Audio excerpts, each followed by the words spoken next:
It was the reign of one Vladimir Ledochowski that brought forth both the Bolsheviks and the Nazis. Indeed, it was to create a Hegelian dialectic, potentially.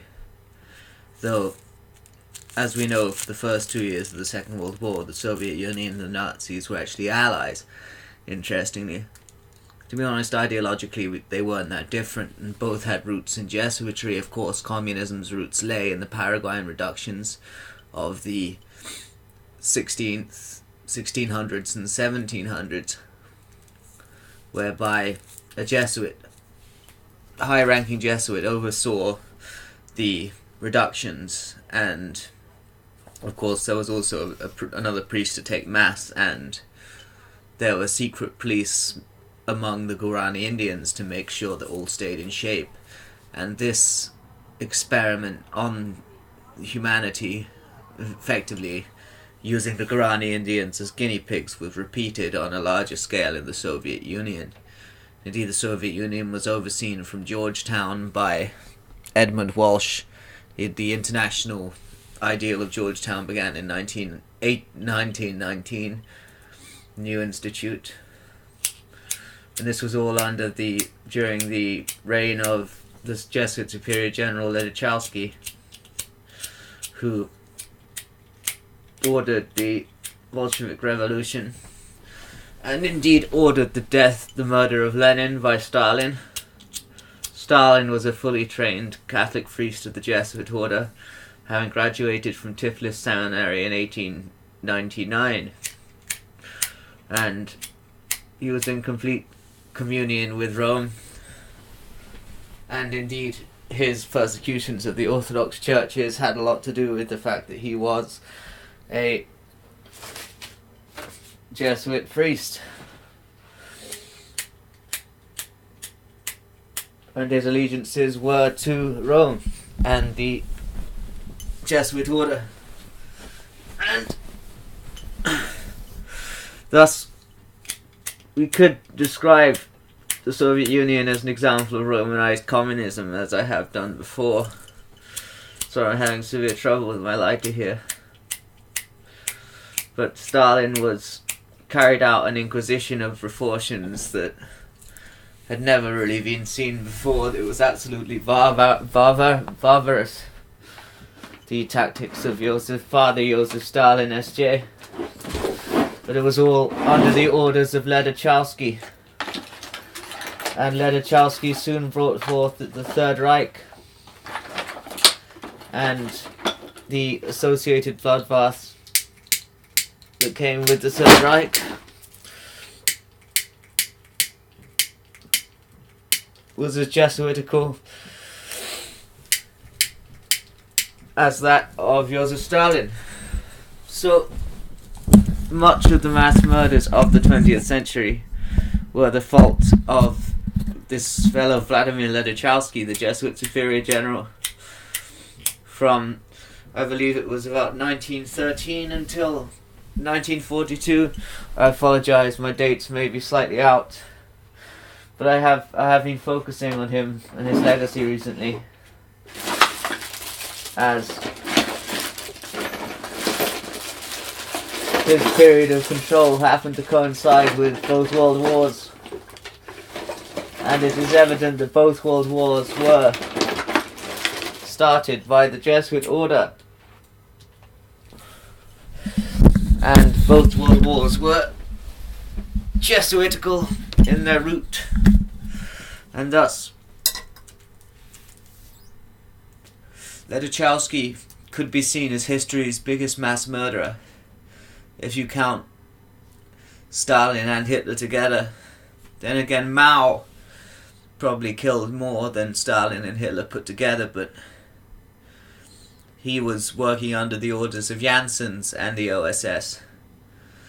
But that was also potentially a Jesuitical plot, as China was to be a human experiment in the same way as the Soviet Union.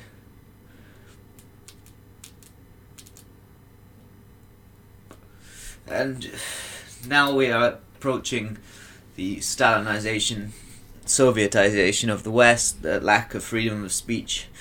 Indeed, we all don't really say what we think anymore, or we're too dumbed down to actually possess an opinion. I doubt anybody around here has heard of Ledochowski, but he was certainly one of the biggest mass murderers in history. He created the Bolsheviks. Well, the Bolsheviks were already created, but he created the Bolshevik Revolution and the experimentation of communism in Russia, and he created the Third Reich. Indeed, the SS was based on the Jesuit order and was probably created under the auspices and orders of Ledochowski himself. Therefore, Ledochowski's guilt in this entire situation is utterly undeniable, and he has made way for what we are experiencing today. This is Ledochowski's shadow, what we are experiencing in modern Britain.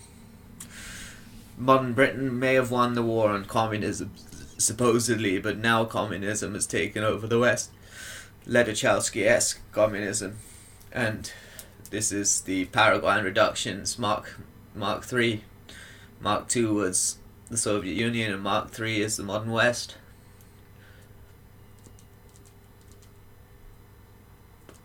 The corporations that rule our society are effectively reductions within themselves, and the way they treat their employees is effectively a reduction. What is the difference between the Paraguayan reductions and modern Britain? Very little. And we have secret police everywhere.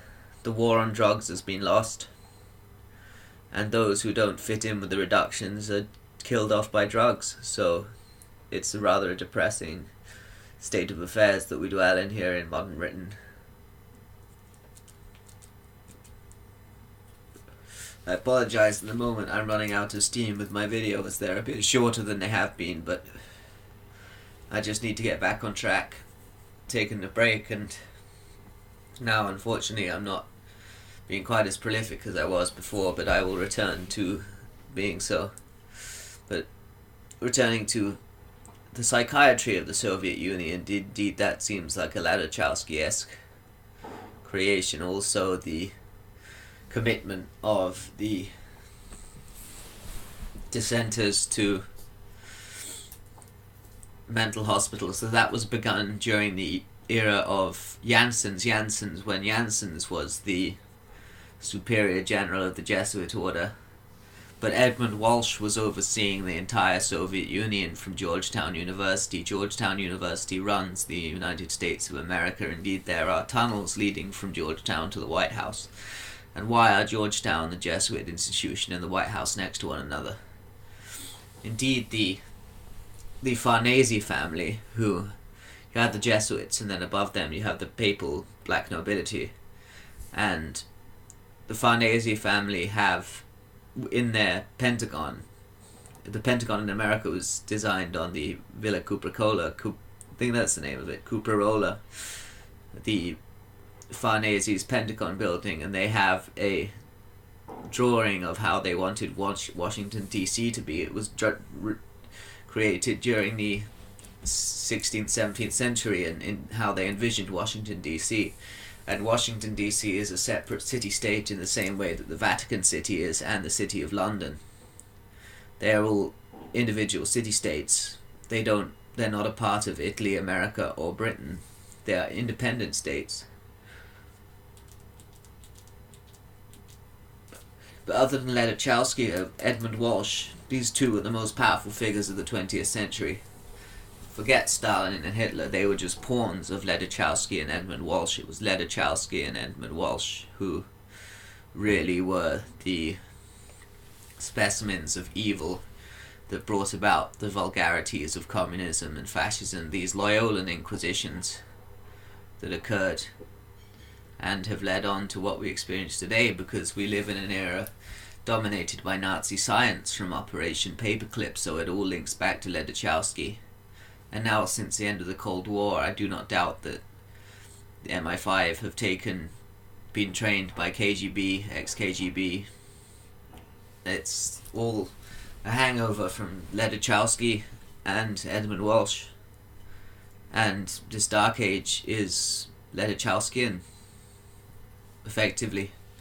And I'm going to leave it there. This is just a short rant.